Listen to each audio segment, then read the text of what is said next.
Selamat pagi teman-teman. Dalam video kali ini saya akan berbagi mengenai 10 indikator kinerja utama untuk seorang Presiden Republik Indonesia ya. Jadi IKU namanya ya, indikator kinerja utama. Ini jarang dibahas ya. Sebenarnya harusnya Presiden atau Sekretariat Negara itu merilis 10 IKU ini dan pencapaiannya ya. Jadi masyarakat bisa tahu, bisa menilai apakah presiden kita bagus atau tidak. Yang saya cantumkan di sini adalah 10 IKU yang lazim digunakan oleh negara-negara lain ya untuk menilai kinerja presiden mereka. Saya tidak hanya ngasih IKU-nya tapi juga targetnya ya. Dan kenapa IKU itu penting. Jadi harapan saya nanti 10 IKU ini bisa diadopsi sebagai tabel IKU resmi yang dipublikasikan di websitenya Presiden RI ya, dan dipantau realisasinya tiap bulan, sehingga seperti perusahaan swasta atau perusahaan multinasional itu ya punya KPI, bahasa Inggrisnya KPI, Key Performance Indicators, bahasa Indonesianya IKU, indikator kinerja utama, yang terukur. Jadi indikator itu harus terukur. Nah, saya mencantumkan 10 indikator kinerja yang terukur untuk presiden dan harapannya bisa dipakai dan digunakan oleh publik untuk menilai kinerja presiden. Mari kita bahas ya. Jadi sebelumnya kenalan dulu, nama saya Yudi Antareksa ya, saya seorang konsultan manajemen, saya sekolah di Amerika, saya penulis buku juga. Itu yang paling penting bawah ya. Jadi kalau kantor Anda atau lembaga Anda atau kementerian Anda butuh narasumber atau konsultan IKU, silakan hubungi saya ya, baik melalui WA ataupun melalui email saya. Saya tunggu teman-teman undangannya, jangan ragu-ragu untuk menghubungi saya. Oke? Nah anyway, ini materinya bisa Anda download ya secara gratis ya. Jadi link download ada di deskripsi video dan juga di komen video ini, Anda bisa dilihat di bawah. Dalam materi gratis ini Anda bisa mendapatkan IKU dan target IKU untuk hampir semua kementerian ya dan dinas ya. Jadi kalau Anda ASN atau PNS atau kerja di lembaga kementerian atau pemerintahan, ini sangat bagus ya. IKU-nya sesuai standar dunia ya, best practice, bukan IKU kacangan ya. Kemudian saya juga bikin IKU tidak hanya untuk presiden, tapi untuk gubernur dan wali kota serta bupati ya. Saya berharap indikator kinerja gubernur dan wali kota ini juga bisa dipublikasikan, dipakai dan kemudian disampaikan pencapaian target IKU-nya. Oke, silakan Anda download secara gratis ya, saya memberikannya secara gratis demi kemajuan bangsa Indonesia. Oke. Ya, jadi inilah ya 10 IKU penting yang menurut hemat saya dan juga sesuai dengan standar best practice dunia, itu yang paling sering dipakai untuk mengukur kinerja presiden dimanapun presiden itu berkuasa ya. Jadi ada 10 yang pertama langsung saja ya. Jadi IKU-nya adalah pertumbuhan ekonomi nasional, ini yang paling penting ya. Kenapa penting? Karena ini menggambarkan aktivitas ekonomi ya. Jadi pertumbuhan ekonomi itu sebenarnya agregat dari omset bisnis semua pelaku usaha di Indonesia ya. Kalau pertumbuhan ekonominya bagus ya, lapangan kerjanya tersedia dengan melimpah, banyak UKM, perusahaan-perusahaan yang bisnisnya maju. Oke, ini sangat penting ya. Targetnya sih di Indonesia ini 5,3 sampai 5,7 ya. Pinginnya 8% ya, tapi agak sulit ya. Mungkin 6 sampai 7% lah ya kalau bisa ya. Kalau 5, ini masih kurang bagus. Dulu tahun 80-an Indonesia pernah 10% pertumbuhannya. 9 sampai 10% itu spektakuler. Tapi sejak tahun 2000 sampai hari ini ya 26 tahun. Itu tidak pernah tercapai di atas 7%, 6,1 paling tinggi ya. Nggak bisa lagi 9 atau bahkan 10. Oke, itu nomor 1. Nomor dua juga penting ya, tingkat pengangguran terbuka itu kalau bisa penganggurannya di bawah 4,5%. Ini hampir tercapai sih ya. Di Indonesia ini sebenarnya pengangguran formalnya tidak banyak. Cuman yang sebenarnya terselubung itu banyak orang kerja serabutan ya. Kerjanya informal, dagang, jadi gojek, jadi kurir, ya dagang di pinggir kaki lima itu dianggapnya bukan pengangguran ya. Mereka dianggapnya bukan pengangguran itu teman-teman. Mereka dianggapnya kerja ya. Jadi tukang gojek itu dianggap kerja. Sehingga angka penganggurannya seolah-olah rendah gitu ya. Tapi sebenarnya cukup tinggi kalau pekerjaan informal itu dikeluarkan ya. Di Indonesia 40% sampai 50% pekerjaan di Indonesia itu informal teman-teman. Informal itu ya tadi tukang batu, tukang gojek, kurir, dan lain-lain. Nah, nomor dua ini anyway penting ya. Jadi tiap tahun ada angkanya, bahkan tiap bulan ada angkanya. Ini BPS mengeluarkan angka ini. Ya, jangan di atas 4,5. Sekarang kalau tidak salah sekitar 5%. Kemudian nomor tiga, tingkat kemiskinan nasionalnya harus di bawah 8% ya. Itu juga definisi penduduk miskinnya sesuai BPS ya. Definisinya agak sedikit terlalu rendah gitu ya. Jadi kalau definisi pakai BPS memang persentase yang miskin di Indonesia itu hanya 8%. Tapi kalau definisinya mungkin dinaikkan bisa sampai 20%. Tapi dengan asumsi mengacu angka standar BPS, target kemiskinan nasional kita itu kalau bisa di bawah 8%. Oke.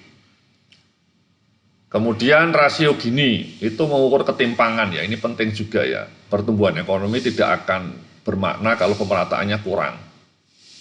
Ini cara ngitungnya BPS ya, rasio Gininya harus makin kecil. Jadi dari 0 sampai 1, kalau 0,7, 0,8 itu sangat timpang. 0,5 itu sangat timpang. 0,36 oke lah gitu ya. Tapi syukur-syukur bisa 0,2. Ya. Kemudian nomor 5 ini indeks pembangunan nasional, ini penting sekali nih ya. Jadi BPS itu punya matriks yang mengukur pendidikan, kesehatan, ekonomi itu dijadikan indeks ya, diagregat sebutannya human index ya, human development index ya. Ini standar internasional ya. Jadi di dunia internasional itu ada standar Human Development Index. Jadi standarnya baku, tidak boleh berbeda dengan negara lain. Nah di Indonesia itu indeks pembangunan manusianya masih cuma 74 ya, sekitar angka itu ya. Harapannya 80, syukur-syukur 85. Kalau negara kayak Singapura itu sudah 90.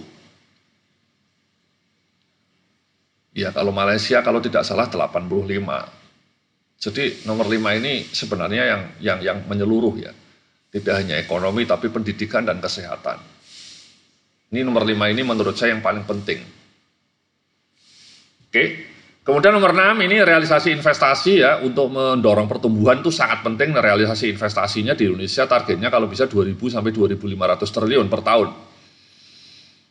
Dan kelihatannya tahun ini tercapai ya, tahun 2026 ini ya. Syukur-syukur nanti someday bisa sampai 5.000 triliun.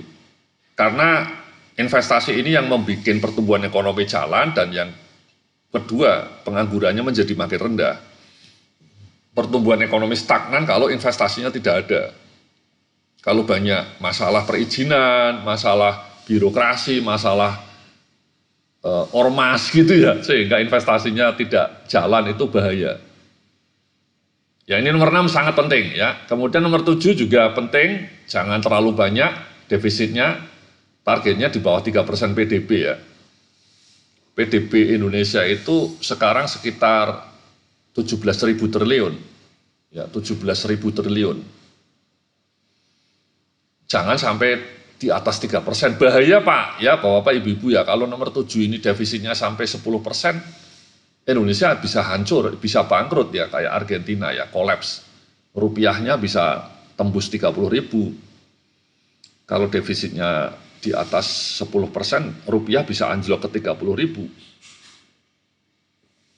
Kalau rupiah anjlok 30.000 ya kolaps ya. HP, sepeda motor harganya akan naik 2 kali lipat. Jadi bahaya sekali ya. Nomor 7 ini harus dikelola dengan hati-hati ya. Sangat-sangat bahaya kalau sembarangan. Kemudian nomor 8 ini sangat penting ya teman-teman ya. Jadi indeks persepsi korupsi ini juga ada lembaga internasional namanya Lembaga Transparansi Internasional. Mereka tiap tahun ngasih skor IPK ya ke seluruh negara di dunia. Ya, kalau Singapura itu sekali lagi nilainya sudah 90. Denmark, Finlandia, ya, Malaysia mungkin sekitar 60. Kita masih 40 sampai 45 itu memalukan ya. Embarrassing ya. Kalau bisa 50, 60 lah ya, targetnya 60 kalau bisa. Supaya lulus gitu ya. Itu kan kalau Anda sekolah SD dulu, sekolah SMP, nilaimu 40 kan rapotnya merah. Dan bisa nggak naik kelas. Jadi nomor 8 ini mestinya dinaikkan jadi 60, tapi tidak pernah bisa ya teman-teman ya. Selalu angkanya hanya 40, 45. Oke. Kemudian nomor 9 ini kalau bisa survei ya lembaga independen ya, misalnya indikator politik, lembaga-lembaga yang independen biasanya bikin survei. Litbang Kompas itu juga bikin survei yang kredibel. Kepuasan publiknya kalau bisa di atas 65%. Ya jangan sampai di bawah itu, kalau di bawah itu bahaya sekali. Ya itu. Jadi bahkan 50% saja sudah bahaya. Kemudian nomor 10 ini,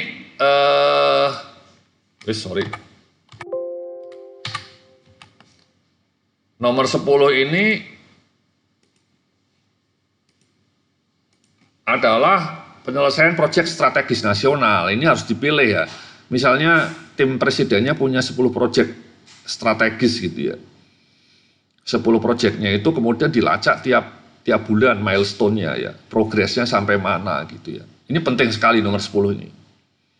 Jadi saran saya sih nomor 10 ini dipilih 10 saja, tidak usah terlalu banyak, 10 proyek strategis 10 saja.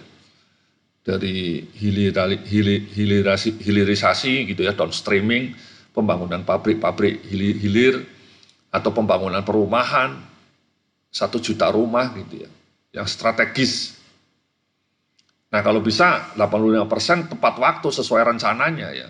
Kalau rencananya multi years ya dilacak, di cut off. Desember apa yang selesai tiap Desember gitu ya. Inilah teman-teman ya, jadi 10 IQ, 10 KPI yang sangat lazim, sangat layak dipakai oleh Presiden Republik Indonesia. Saya berharap ini KPI ini dimuat di websitenya Presiden, kemudian dipublikasikan secara resmi tiap bulan atau tiap semester, sehingga semua masyarakat tahu bagaimana targetnya, apa pencapaiannya. Saya sejauh ini belum pernah melihat KPI atau IQ ini dipublish secara resmi dan kemudian declare. Jadi ini sebenarnya janji-janji politik itu yang terukur gitu ya, tidak hanya retorika ya. Jadi nanti kita dengan sendirinya bisa melihat pencapaian 2027, 2028, 2029, dan seterusnya itu dipantau.